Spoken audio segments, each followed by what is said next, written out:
Magandang hapon po sa inyong lahat. Masaganang buhay po sa ating mga kapwa magsasaka. Magandang buhay po sa ating mga kapwa kamaneho. Ayan, narito na naman po ang inyong abang lingkod. Driver na, farmer pa. Ayan, driver sa umaga, chef naman sa hapon.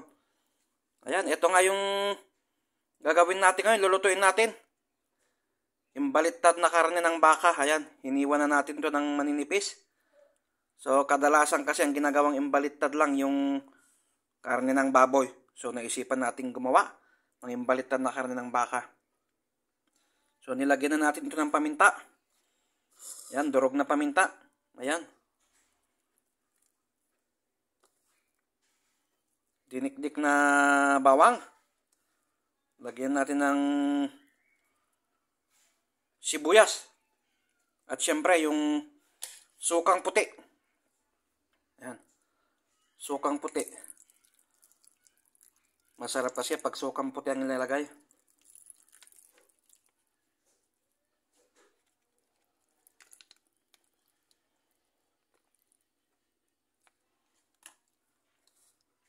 Ayan. So, i-marinate lang natin ito ng about 30 minutes para manuot yung lasa ng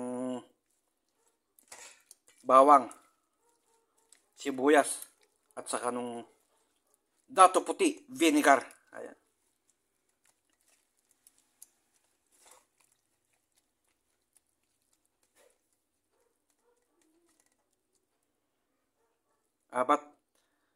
At habang inihintay natin na mamarinate dito ng 30 minutes, ayan, ito muna ang lulutuin natin.